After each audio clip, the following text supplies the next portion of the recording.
Você já se auto-sabotou? Vive em relacionamentos complicados? Segue entre tapas e beijos com a sua família? Já esteve perdido em algum momento na sua carreira? Você não está sozinho. Em Psicologia Sincera, eu, Ana Luísa, e eu, Ana Tereza, vamos comentar os mais diversos assuntos do nosso cotidiano, sempre com uma opinião sincera. Pode ser que você se identifique ou não com as nossas análises e reflexões. Mas aí você vê se a carapuça serviu. E aí, pessoal, bem-vindos a mais um episódio aqui do Psicologia Sincera. Queria agradecer a todo mundo que tá ouvindo a gente. E se vocês entraram aqui, vocês já viram que a capinha tá um pouquinho diferente, ela tá amarela em vez de laranja. E por que a gente tá fazendo isso? Esse vai ser um episódio super especial aqui do Setembro Amarelo. A gente sempre tenta trazer algum convidado pra trazer novas informações. E tem muita informação aí na internet que a gente muitas vezes não sabe se confiar ou não, então a gente sempre tenta trazer especialistas que têm experiência na área e podem ensinar cada vez mais sobre o tema pra gente, até pra gente saber como agir diante de situações e diante de problemas com pessoas que estão passando por situações diante de saúde mental. E hoje a gente tem uma convidada incrível. Não sei se vocês já conhecem ela, mas a gente queria apresentar para vocês Ana Cristina Felisberto. Ela é psicóloga, mestre em psicologia da personalidade pela UFRJ, especialista em terapia familiar e em saúde mental, coordenou o extinto Núcleo de Atenção ao Suicídio do Pinel, membro da Calma, gente. ABEPS, que é a Associação Brasileira de Estudos e Prevenção do Suicídio. ABEPS. Coordenou a emergência do Instituto Municipal Felipe Pinel, coordenou a residência em saúde mental do Instituto Municipal Felipe Pinel. Então, convidada super de peso, seja bem-vinda ao Psicologia Sincera. E hoje o nosso tema vai ser um pouco sobre prevenção. Até pra gente entender o que é prevenção do suicídio. E eu queria a primeira pergunta é, como vocês se conheceram? Como você acabou aqui no podcast? Ana Luísa, conta aí pra gente. Então, gente, a Ana Cristina, ela foi minha professora na PUC, né, quando eu estava estudando psicologia ainda. Fiquei super encantada com a aula dela, depois fui monitora numa matéria dela, cheguei a fazer uma seleção para participar no estágio, né, o último estágio que a gente tem antes de se formar com ela. Ela também é professora lá na clínica onde eu faço formação em Gestalt Terapia, então a Ana é uma daquelas profissionais que eu sempre ficava olhando, admirando, adorava as aulas dela, enfim, e sabia, né, que ela tinha essa experiência na área do suicídio, da prevenção do suicídio. E, bom, estava chegando setembro, né? A gente tem aí o mês de Setembro Amarelo para falar sobre a conscientização, enfim, em relação ao suicídio. E pensei que ela poderia ser interessante de trazer aqui para falar um pouco com a gente sobre essa questão da prevenção especificamente, né? Só uma coisa importante de falar, esse é o nosso terceiro episódio desse tema, né, de suicídio, desse especial Setembro Amarelo, digamos assim. Então, se vocês ainda não ouviram, vocês podem voltar e ouvir os 2 primeiros episódios. Um é com a Emanuele Araújo e o outro é com o Wilson Mello. Então, a Ana Cristina está aqui com a gente para falar especificamente da questão da prevenção do suicídio. Ana, muito obrigada pela sua presença aqui. E acho que a gente já pode começar lançando uma pergunta aqui para você, que eu acho que é um bom ponto de partida aqui para a gente, né? Que é assim, bom, o tema é prevenção do suicídio. E eu acho que seria interessante ouvir um pouco de você. Quando a gente está falando em prevenção do suicídio, a gente está falando do que exatamente? Assim, o que é a prevenção do suicídio? Tá bom, ótima pergunta. Obrigada por estar aqui. Prazer estar com vocês. Quando a gente pensa em prevenção, a gente está falando de alguma intervenção que pode se dar antes do evento acontecer ou após o evento acontecer. Vocês vão achar estranho isso. Mas aí, para a gente falar em prevenção, a gente precisa falar em níveis de prevenção. Então, a gente tem, no campo da saúde pública, a ideia de poder, em primeiro lugar, promover saúde. E a gente promove saúde porque a gente trabalha com o conceito de saúde como ausência, não como ausência de doença, mas o conceito de saúde como conceito de saúde ampliada, o que implica que, quando a gente fala, então, em promoção de saúde, a gente fala, em primeiro lugar, em promoção de hábitos de vida saudáveis, né? Então, o primeiro nível de prevenção está relacionado, a gente pode dizer assim, com uma promoção da saúde, então está relacionado com qualidade de vida. A gente pode pensar nesse primeiro nível, que seria a prevenção primária, por exemplo, a vacinação, né? Eu acho que um exemplo mais claro, quando você tem uma campanha de vacinação, então você faz a campanha para evitar que a pessoa tenha algum agravamento, caso ela contrai aquele vírus, né? Isso é um exemplo básico. No caso do suicídio, a gente pode pensar que uma ação de prevenção primária seria você ter uma vida, viver numa sociedade onde você tem qualidade de vida, onde você tem acesso a emprego, acesso a lazer, acesso a transporte. Então, esse seria, digamos, o primeiro nível de prevenção, tem a ver com a promoção da saúde. Então, seria qualquer intervenção nesse sentido, que impeça que a pessoa venha a adoecer. Com relação ao suicídio, o que é o suicídio? O suicídio é um ato, né, em que a pessoa produz contra ela mesma, que tem como desfecho a morte, né? Então, isso é o suicídio. A gente tem o suicídio e a gente tem a tentativa de suicídio. Eu queria fazer um pouco essa distinção. Por que eu quero fazer essa distinção? Porque exatamente quando a gente pensa numa tentativa de suicídio, uma ação de prevenção do suicídio está relacionada a intervenções que envolvam o cuidado da pessoa que tentou o suicídio, no sentido de que uma nova tentativa não ocorra. Então, quando a gente faz alguma intervenção nesse sentido, eu estou evitando que uma nova tentativa ocorra, eu estaria prevenindo o suicídio, tá? Então, assim, voltando para a coisa mais da prevenção, então, a prevenção primária é uma intervenção antes que o ato aconteça. Com relação ao suicídio, então, seria, de modo geral, evitar que uma tentativa de suicídio aconteça. Então, já aconteceu tentativa de suicídio. Então, aí eu vou passar para o nível de uma prevenção secundária. Então, já aconteceu. Então, eu vou evitar que aconteça uma nova tentativa.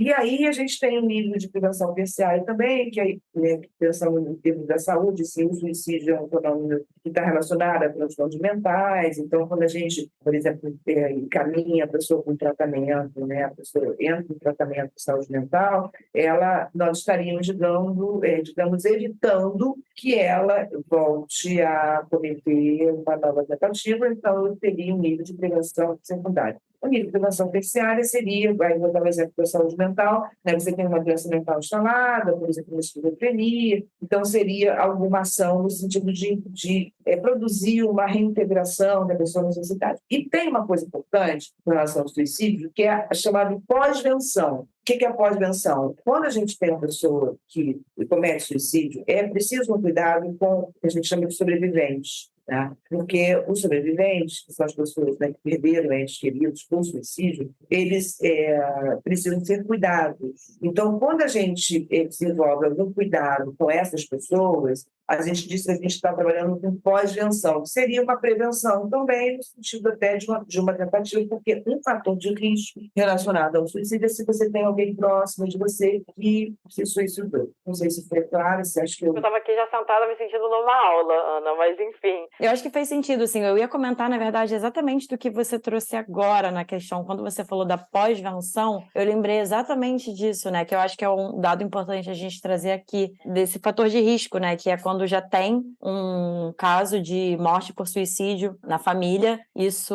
aumenta as chances, né, de ocorrer um suicídio, mais alguém ali, né? E aí eu fiquei pensando muito nisso. Então, a questão da pós-venção, quando acontece um suicídio, de certa forma, também é uma prevenção em relação àquelas pessoas que ficaram, né? Mais ou menos por aí. Exatamente. Eu acho que isso muitas vezes não é tão óbvio, né, para quando a gente tá falando sobre suicídio, que isso afeta e impacta muitas pessoas que estão em volta. Obviamente, a gente sabe que a perda de alguém vai impactar, mas eu acho que com o suicídio tem esse cuidado também muito importante que a gente tem que ter, que normalmente como o suicídio é um assunto tão tabu, a gente não fala sobre isso. E aí, só para recapitular, Ana, isso que você estava falando, assim, e eu acho legal a gente poder frisar isso aqui no podcast para os nossos ouvintes, porque eu acho que as primeiras vezes que eu ouvi sobre prevenção do suicídio, eu lembro que eu ficava num questionamento, assim, ainda muito no início, né, de estudar toda essa nossa área da psicologia, não, mas então tem como?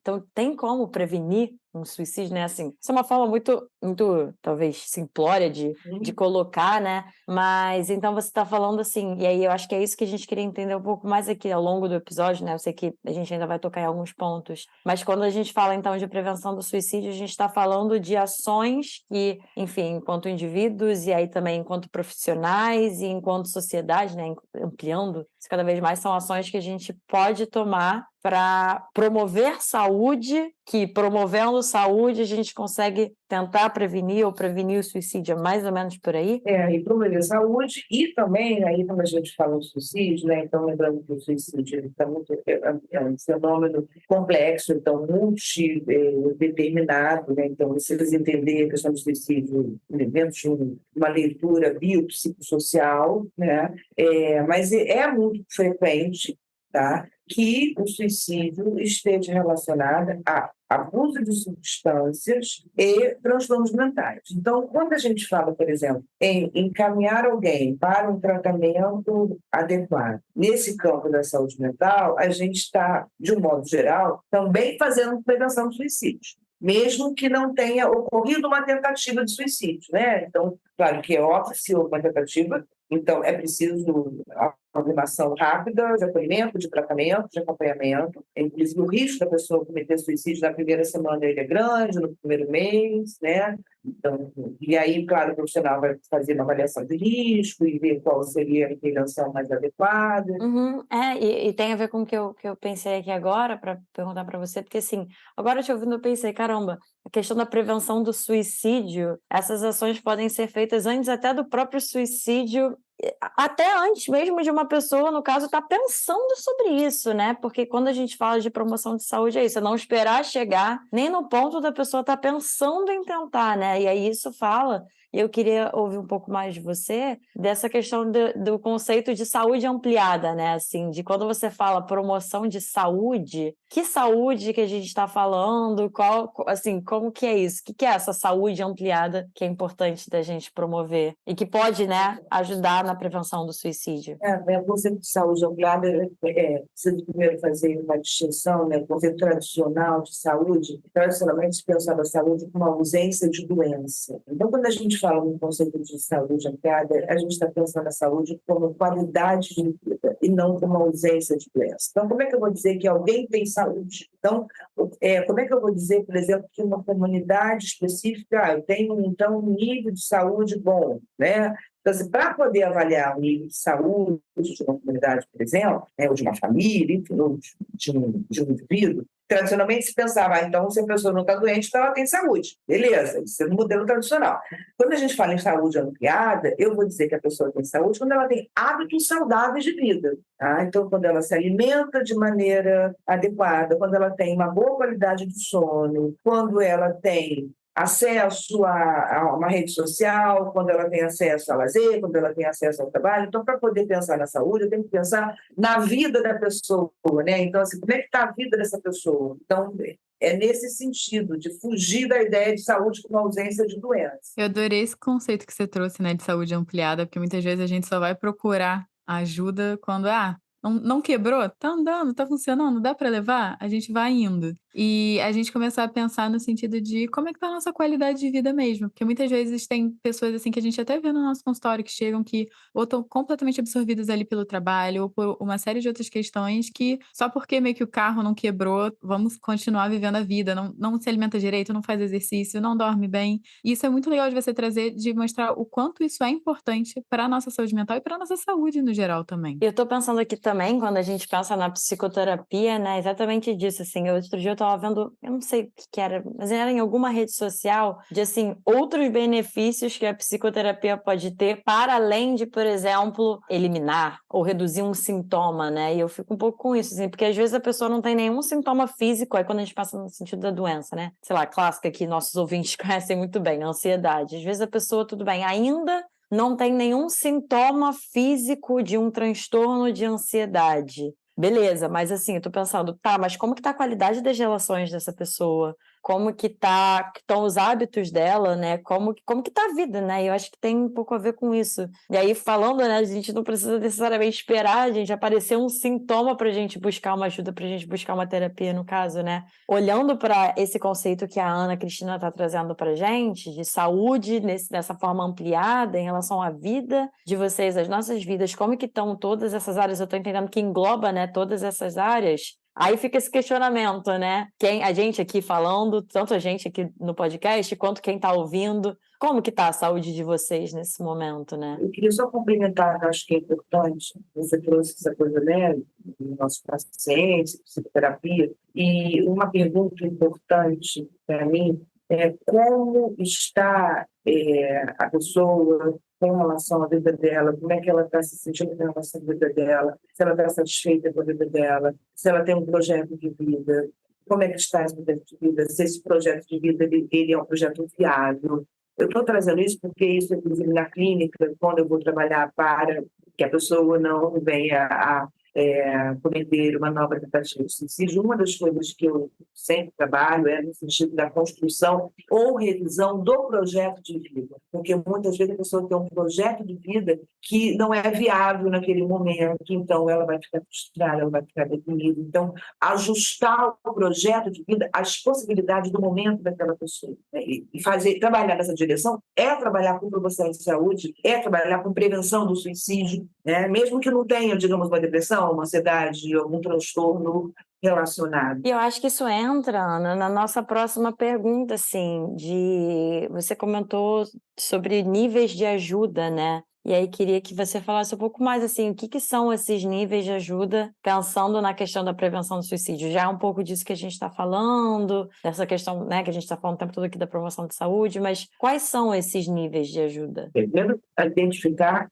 se existe uma ideação suicida, né? E é importante pensar que a ideação suicida ela vai no crescente, então que a pessoa geralmente não começa pensando, eu vou me matar, eu quero me matar, mas ela começa, eu estou cansada da vida, depois, eu quero morrer, depois, então, eu quero me matar, né? Eu vou me matar, eu tenho um plano de suicídio, então isso vai no crescente. Então, uma ação importante de ajuda, falando de modo geral, né, é fazer um rastreamento, né, com relação ao suicídio, com relação à ideação suicida. Então, se existe uma ideação suicida, é uma questão mais técnica mesmo, aí isso seria profissional, né, identificando isso. Mas um leigo pode também, por exemplo, identificar que alguém está falando, eu quero morrer, estou cansado da vida, ou até eu quero me matar. Então, são aquelas frases que a gente tem que prestar atenção, são sinalizadoras, acendeu a luz vermelha, né? Então, essa pessoa precisa de ajuda. O que fazer? Procurar um profissional de saúde mental, que aí pode ser um psicólogo no primeiro momento. O psicólogo vai avaliar, precisa também de uma intervenção medicamentosa, ele vai encaminhar para o psiquiatra.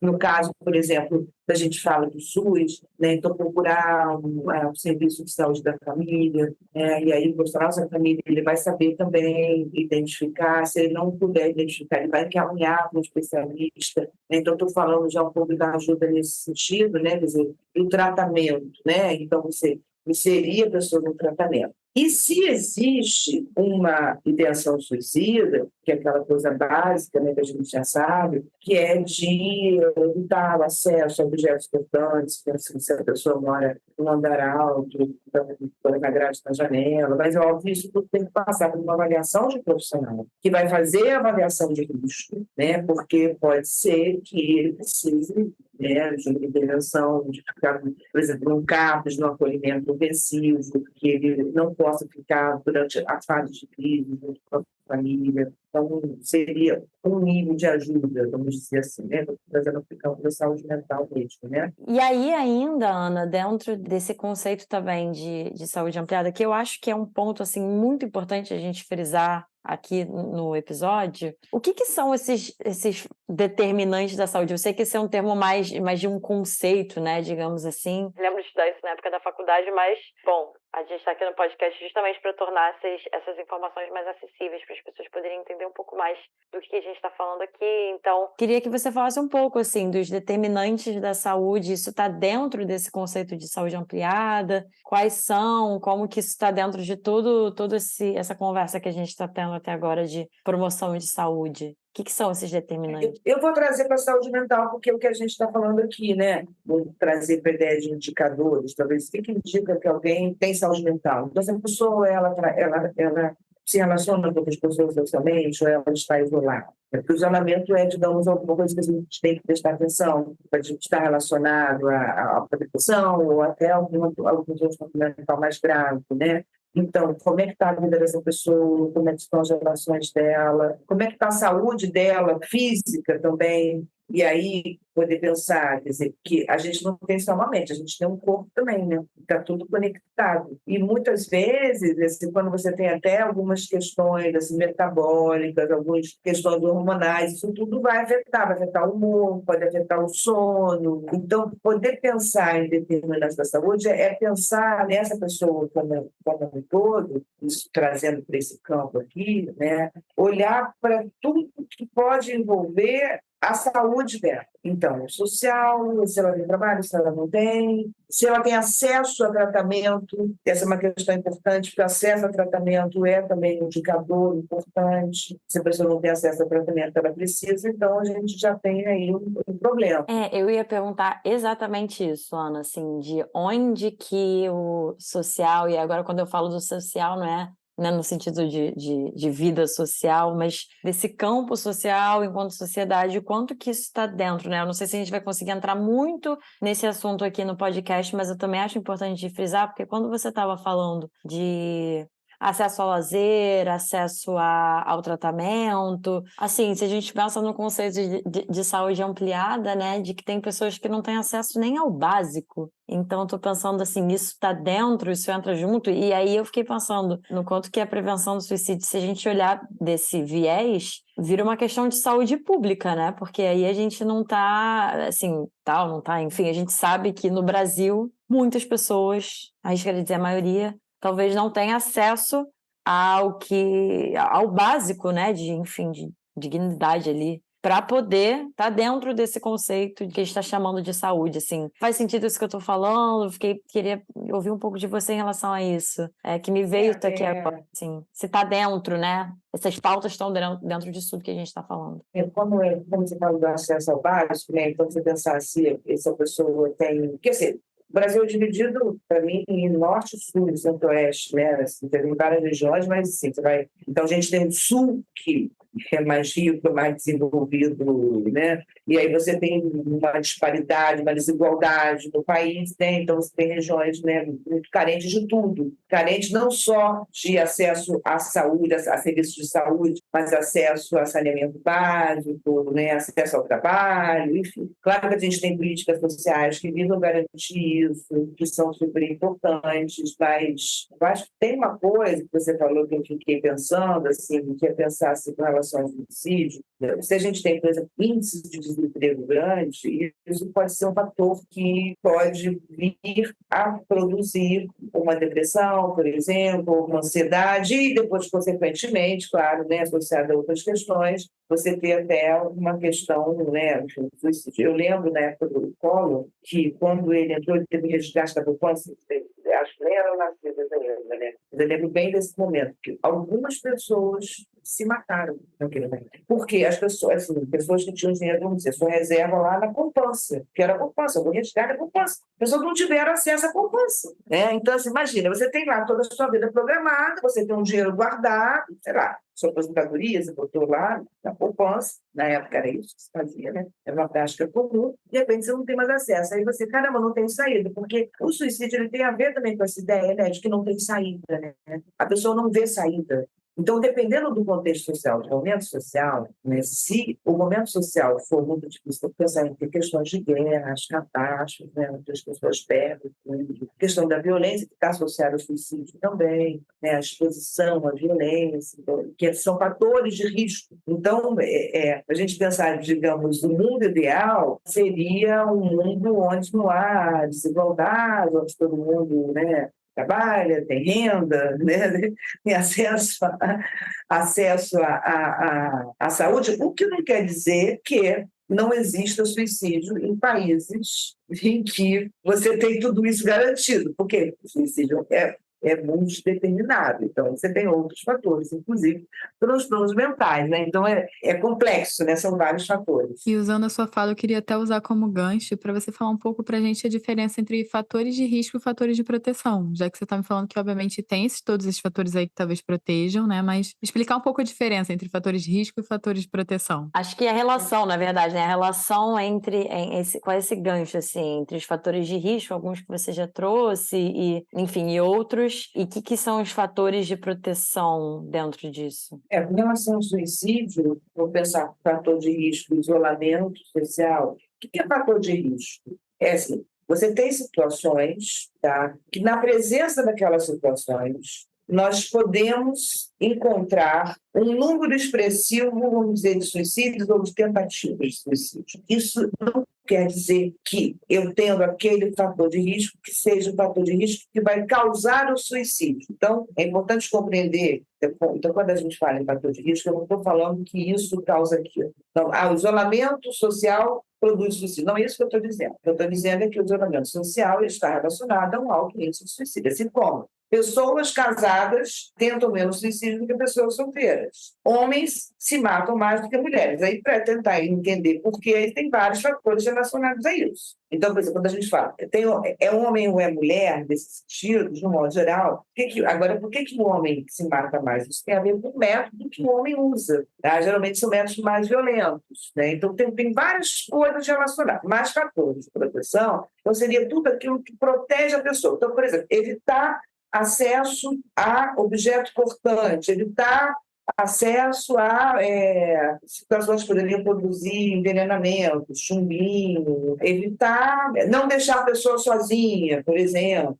Então, isso tudo seria, evitar o acesso a algo que possa fazer com que a pessoa tenha suicídio ou suicídio, isso é considerado como proteção. Então, você vai estar evitando acesso. Isso é prevenção, isso também a gente pode entender dessa forma. Então, fator de proteção: rede social, boas relações familiares, estar em tratamento, não fazer uso de drogas, fator de risco, uso de substâncias psicoativas, transtorno mental, história de violência na família. Então, assim, fator de risco são situações que estão relacionadas ao evento, o que não quer dizer que, então, tendo isso aqui, eu vou ter o evento, tentativa de suicídio ou suicídio. Tá? Fator de proteção são situações que vão, em princípio, proteger a pessoa de uma nova tentativa, estar em tratamento, ter uma rede social de suporte. Quando a gente pensa na saúde mental, a gente trabalha com a ideia de diagnóstico situacional. Então, a gente não trabalha só com diagnóstico clássico, então, existe um transtorno ou não. Mas como é a vida dessa pessoa. Então, ela tem uma família, ela tem uma rede de suporte, ela tem trabalho, ela tem com quem contar, ela conta com alguém. Se ela conta com alguém, então tudo isso é fator de proteção. Então, são situações que vão, digamos, gerar um conforto. Pensar assim, ocorreu aqui uma ideia, eu vou pular de paraquedas, vou pular de um avião. Se eu estou com paraquedas, então estar com paraquedas vai evitar que eu me machuque. Óbvio que o paraquedas pode dar defeito, não funcionar, não abrir, mas eu saltar com um paraquedas, nesse sentido, seria um fator de proteção. Eu não sei se o exemplo é o melhor de todos, mas... Não, eu já pensei aqui, assim, de saltar com paraquedas, como se fosse a vida. Já dei uma viajada aqui, como se fosse a vida e que o paraquedas, de alguma forma, são todos esses fatores ali que estão nos protegendo, né, dessa queda, digamos assim. Aí eu já dei uma viajada aqui. Botar um colchão lá embaixo, um super colchão, né?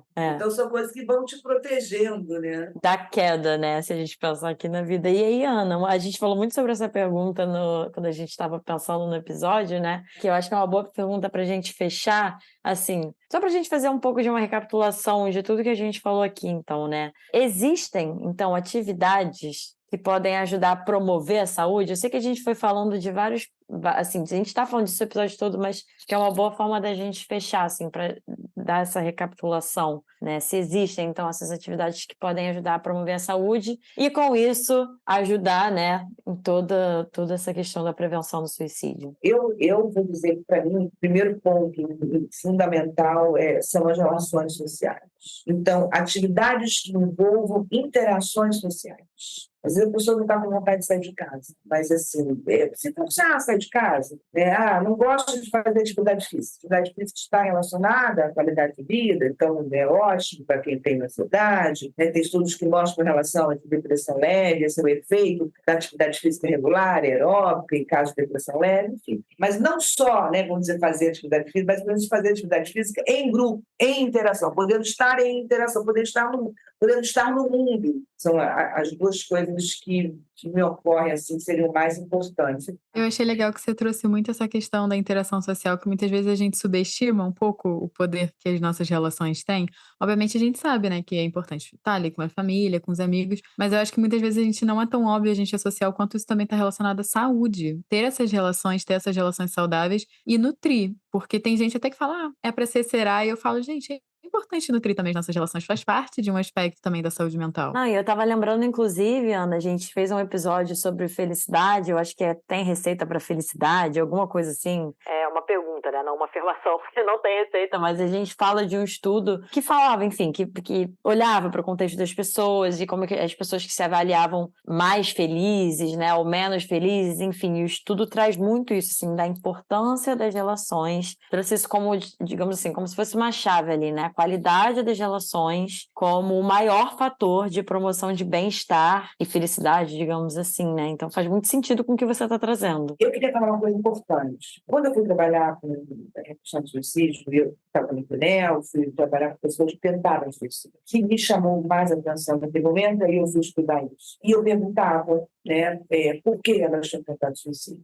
Era uma das perguntas que eu fazia. E aí, enfim, várias coisas apareceram e fizemos um estudo em cima disso. O que apareceu muito foi uma sensação de não fazer parte, de não pertencer a nada. E era muito comum naquele contexto, nós tínhamos muitos migrantes, pessoas que tinham migrado. Tá? A gente atendia naquela época muitos moradores da Rocinha, na questão que era na Zona Sul, e eram pessoas, naquele momento, do nosso perfil, eram as pessoas que tinham vindo do Nordeste, tinham vindo para o Rio, e que tinham rompido laços sociais. E quando você migra, você tem, assim, você é uma outra cultura, é uma outra cidade, tem várias questões, e até que você estabeleça uma relação com a cidade, em que você tenha referências com essa cidade, e você se sinta parte desse tecido social, você fica solto, fica desenraizado. Então, as relações são importantes porque elas nos dão essa sensação de enraizamento. Então, eu queria trazer isso porque eu acho que é importante. Aí eu fui estudar a importância da questão da identidade, a relação da identidade com essa coisa da relação com o outro.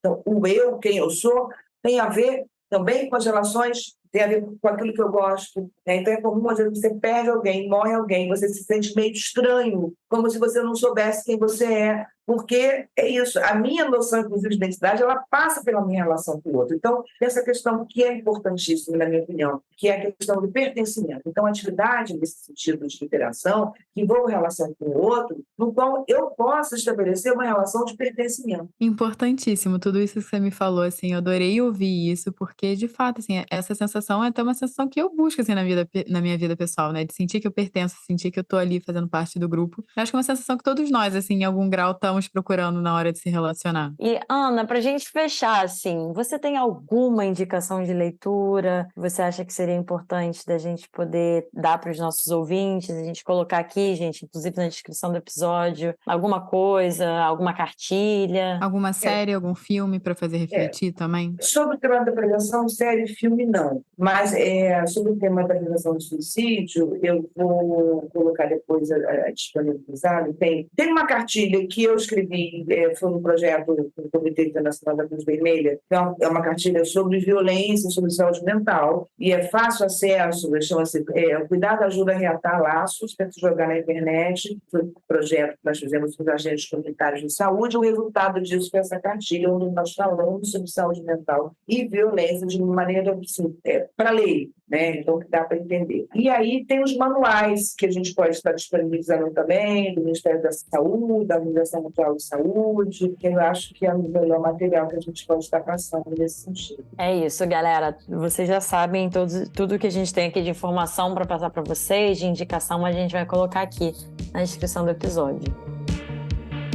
Então, Ana, eu queria agradecer aqui do fundo do nosso coração pela sua disponibilidade, por você estar aqui compartilhando seu conhecimento, por ter sido nossa convidada. E queria te perguntar onde as pessoas podem te achar, onde as pessoas podem te conhecer melhor, se quiserem acompanhar mais do seu trabalho. Assim, no meu Instagram é vici.anafelisberto, tá? Felisberto com S. vici.anafelisberto, vocês vão poder me encontrar lá. Perfeito. E, gente, como a Ana Luísa disse, a gente sempre vai deixar as informações aqui para vocês conseguirem encontrar a Ana com mais facilidade na descrição do do episódio. Se vocês ouviram esse episódio, vocês se identificaram com alguma coisa ou identificaram uma pessoa, não deixem de buscar ajuda. É um tema super sensível. Tem a Ana agora, que é especialista, que vocês podem ir lá e conversar com ela. Tem eu e a Ana Luísa, que também vamos estar aqui disponíveis. O meu arroba é o Ana Tereza Cavalcante, também vai estar aqui na descrição. E a Ana Luísa. @psicóloga Ana Luísa Braz. E é isso, só reforçando, gente, não hesitem em buscar ajuda. Então, você já tem o arroba de 3 psicólogas aqui embaixo. A gente pode, eu e a Ana Tereza, a gente sempre se disponibiliza a ajudar vocês também a encontrarem profissionais, se for o caso. E é isso. Aqui também na descrição do episódio vai estar o Instagram dos nossos produtores, nosso editor Rodrigo Moreno, nosso designer Fernando Picamilho, Instagram do podcast, Twitter do podcast. Gente, compartilhem esse episódio nas redes sociais, marca a gente, marca a Ana, marca o podcast pra gente compartilhar, para essas informações chegarem ao máximo de pessoas possíveis, né? A gente sempre fala, a intenção aqui do podcast é a gente disseminar informação de qualidade dentro do âmbito da psicologia e da saúde mental. Então não esqueçam de compartilhar, de classificar esse episódio, esse podcast com 5 estrelinhas. E Ana, queria te agradecer mais uma vez, do fundo do meu coração, por estar aqui. Obrigada mesmo, assim. Já te falei, mas falo aqui de novo, para todos os nossos ouvintes ouvirem também, que te admiro muito, assim, de verdade. Você é uma grande inspiração e muito obrigada pelo seu tempo de estar aqui com a gente. Ai, gente, adorei estar aqui com vocês. Muito obrigada pela oportunidade. Uma delícia ouvir vocês também. Muito bom. Obrigada. E é isso, gente. Um beijo e até o próximo episódio.